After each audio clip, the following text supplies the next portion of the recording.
अस्सलाम वालेकुम। Social media पर मेरे हवाले से एक वीडियो गर्दिश कर रही है जिसमें ये दिखाया जा रहा है कि मैं पाकिस्तान तहरीक इंसाफ के लाहौर में होने वाले एहतजाज की कवरेज करने गया था। उनके लिए एक स्पेशल प्रोग्राम करने गया था और वहाँ मेरे साथ बदतमीज़ी की गई, गालियाँ दी गई, धक्के दिए गए। हालांकि मैं उनकी उस एहतजाज को रिपोर्ट करने गया था और पूरा प्रोग्राम मेरा जो लाइव इंदुसला मलिक आता है न्यूज़ पर, उसकी कवरेज के लिए गया था कि पूरा प्रोग्राम उनके एहतजाज पर मबनी हो और जो वहाँ पे एहतजाज में शरीक ख़वातीन, बच्चे और बुज़ुर्ग और नौजवान मौजूद हैं उनकी बात भी मीडिया की जीनत बने। लेकिन जैसा कि सोशल मीडिया पर जो कुछ आ रहा है, मैं चाहता हूँ इसके बारे में आप तक ये आगाही हो कि हुआ क्या दर हकीकत। मैं लिबर्टी चौक में पहुँचा। लिबर्टी चौक में जाके मैंने उनके वहाँ पे एहतजाज करने वाले पाकिस्तान तहरीक इंसाफ के कारकुनान थे, जिसमें ज़्यादातर यंगस्टर्स थे, उनसे बातचीत करने की कोशिश की तो पहले ही मरले पर लिफाफा लिफाफा की आवाज़ें लगाना शुरू कर दी गई और ये आवाज़ें आई कि हम मीडिया को नहीं मानते, तमाम मीडिया बिकाऊ माल है, तमाम मीडिया अमेरिकी एजेंट है। जो एक रवैया बन चुका है पाकिस्तान तहरीक इंसाफ का कि वो हर किसी को अब इस किस्म के इल्ज़ामात देकर जो है वो अपने नाराबाजी भी करते हैं। और राह चलते हुए जैसे इस्लामाबाद में एक वाक़या पेश आया मैरियट होटल के अंदर, दर हकीकत अदम बर्दाश्त पोलिटिकल पार्टीज़ के अंदर बहुत अब कम हो गया है। और ख़ास तौर पे पीटीआई को इसलिए मुर्द इल्ज़ाम उठाया जाता है कि पीटीआई की अगर आप किसी जलसे में चले जाएं या पीटीआई से बातचीत करें, पीटीआई किसी आर्गूमेंट को, किसी दलील को, किसी क्वेश्चन को सुनने को तैयार नहीं है। और दूसरी अहम बात, जब वहाँ मुझे धक्के दिए जा रहे थे तो मैंने कहा मेरा काम है आप रिपोर्ट करना, आपके जलसे को मैं रिपोर्ट करने आया हूँ, आपको मौका मिलेगा, आप अपनी बात कह सकेंगे। तो मैंने एक खातून से पहला सवाल किया कि क्या आप लोग जो एहतजाज कर रहे हैं, आप चाहते हैं कि इमरान खान साहब नए इंतखाबात होने चाहिए या असम्बलियों में रह के इमरान खान साहब को अपना किरदार अदा करना चाहिए? तो जवाब ये था कि नहीं, उनको वापस हुकूमत दी जाए और उनको हर हाल में हुकूमत मिले, कोई असम्बलियों को हम नहीं मानते, कोई किसी कानून को हम नहीं मानते और ये सारा अमेरिकी दबाव के तहत उनको हटाया गया है। तो मैंने कहा मेरा काम तो सवाल करना है, आप जवाब दें, अब मुझे तो ये ना कहें कि ये सवाल ना पूछूं। लेकिन उन्होंने कहा जी सवाल भी आप हमारी मर्ज़ी के पूछेंगे। यानी एक ऐसा सोच वहाँ पनप चुकी है पाकिस्तान तहरीक इंसाफ के कारकुनों के हाथ, जहाँ इख्तिलाफ राय भी नहीं हो सकता। हालांकि ये कोई इख्तिलाफ राय नहीं है, मेरा काम है पूछना जाके कि आप चाहते क्या है। फिर उसके बाद जिस किस्म की लैंग्वेज इस्तेमाल की जा रही थी, गालियाँ दी जा रही थी अपोजिशन को, मुझे गालियाँ दी गई, तो मैंने कहा मैं माइक आगे कर देता हूँ, आप मुझे गालियाँ देना चाहते हैं ज़रूर गालियाँ दे लें, लेकिन इन गालियों का आपको फ़ायदा क्या होगा, आपको हासिल क्या होगा। लेकिन एक अजीब व गरीब किस्म के जज्बाती रवैये का मुजाहरा किया जा रहा था, जिसमें यह कहा जाता है कि हम किसी मीडिया को नहीं मानते, हम किसी सुप्रीम कोर्ट को नहीं मानते, किसी इदारे को नहीं मानते, बस हमारे इमरान खान साहब को वज़ीर आज़म बनाया जाए।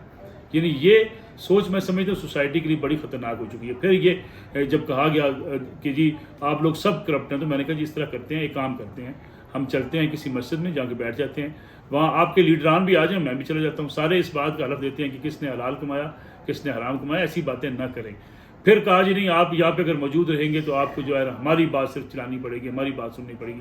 तब मैंने कहा मुझसे तवक्को मत करें, मैं पीटीआई गलत कहेगी तो पीटीआई को गलत कहूँगा, अगर पीएमएल गलत काम करेगी तो हम उसको गलत कहेंगे। हमारा काम है निशानदेही करना, आपकी हुकूमत ने जो गलत काम की उसकी भी निशानदेही करेंगे। आप हमसे ये तवक्को तो ना करें कि हम आपकी कवरेज करने आएँ तो आपकी ज़बान बोलना शुरू कर दें। आप खुद एहतजाज कर रहे हैं, हमारा काम है आपको दिखाना टीवी चैनल्स पर। लेकिन जिस किस्म के रवैये का वहाँ पे मुजाहरा किया गया, मैं सोच भी नहीं सकता था कि अब पाकिस्तान तहरीक इंसाफ के कारकुनान इतनी शिद्दत पसंदी पर जा चुके हैं। इन हालात में पीटीआई के लिए होगा क्या? पीटीआई के लिए जलसों में जाके कवरेज करनी मीडिया के लिए मुश्किल हो जाएगी। ये आवाज़ें लगाएंगे, आवाज़ें कसेंगे, गालियाँ देंगे। जब कोई गालियाँ देगा तो आगे से जवाब भी सुनेगा। अब इतनी गालियों के बावजूद मेरे जैसा आदमी, मैं बड़ा एक वज़ादार किस्म का आदमी हूँ, खामोश रहना मुश्किल है।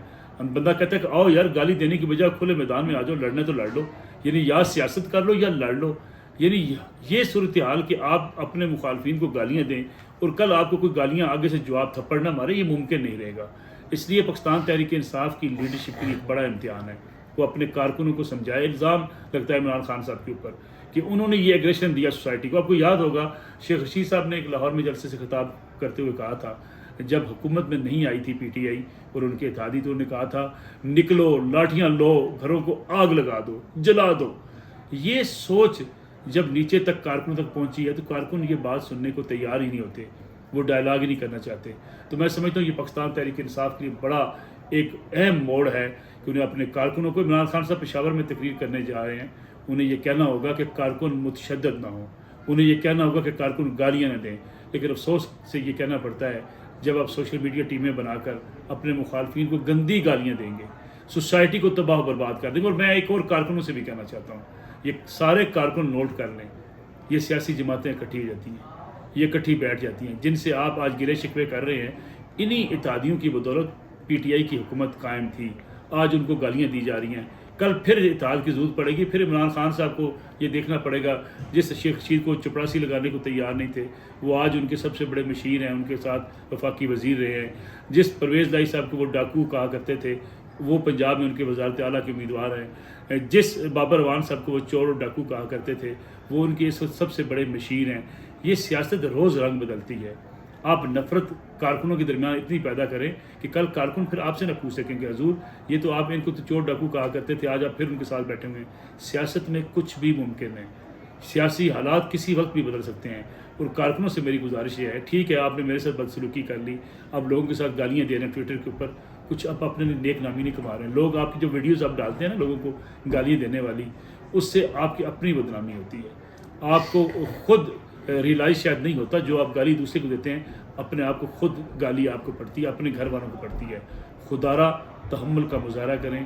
پی ٹی آئی ایک پولیٹیکل پارٹی ہے، پولیٹیکل پارٹی کے طور پہ کام کرے، مقابلہ کرے سیاسی میدان میں، جیت جائے پھر حکومت میں آ جائے، ہمیں تو اس سے کوئی لینا دینا نہیں ہے. لیکن اگر آپ ڈنڈے کے زور پہ، اگر آپ یہ سمجھیں کہ آپ کو ہر حال میں ہی حکومت ملنی چاہیے اور جیسے بھی ہو آپ کو واپس لا کے حکومت میں بٹھا دیا جائے، ایسا دنیا کے نظام میں ہوتا نہیں ہے. آپ پڑھے لکھے طبقے کو اپنے آپ سے دور کر لیں گے جب آپ گالیوں کے کلچر کو عام کریں گے. میری اتنی سی گزارش ہے، جو کچھ میرے ساتھ ہوا جن کارکنوں نے کیا، مجھے لڑنا بھی بڑا آتا ہے، یہ سچی بات ہے، یہ نہیں کہ میں لڑ نہیں سکتا. لیکن ان کارکنوں کو جنہوں نے گالیاں دی، جذبات میں آ کر دھکے مارے، انہیں معاف بھی کرتا ہوں. لیکن ایک بات ضرور کہتا چلو، یہ ممکن نہیں ہوگا کہ آپ مجھے گالی دیں گے تو آپ مجھ سے تھپڑ نہیں کھائیں گے. جو گالی دے گا وہ تھپڑ ضرور کھائے گا. سامنے آ کے گالی کسی کی برداشت نہیں کروں گا. ہاں آپ ٹویٹر پہ سوشل میڈیا پہ جعلی اکاؤنٹس بنا کر گالیاں دینا چاہتے ہیں، ضرور دیتے رہیں. ہمت اس کی ہوتی ہے، مرد وہ ہوتا ہے جو سامنے آ کے میدان میں کھڑا ہو کے گالی دے اور پھر اس کا جواب کا انتظار بھی کرے. انشاءاللہ کوشش تو یہی ہے کہ ہم سوسائٹی کے اندر ایک عدم برداشت کے لیے کوشش ہے، اس کو مزید پروان چڑھائیں. وہ سارے پی ٹی آئی کے کارکن قابل احترام ہیں جو تہذیب کے دائرے میں رہتے ہوئے اختلاف بھی کرنا چاہتے ہیں، ہمیں برا بھلا بھی کہنا چاہتے ہیں، ضرور کہیں. میڈیا سے شکوہ شکایت بھی کرنا چاہتے ہیں، ضرور کریں. لیکن تہذیب کا دامن بالکل نہ چھوڑیں، اس لیے کہ گالیوں کے کلچر سے نسلیں تباہ ہو جاتی ہیں.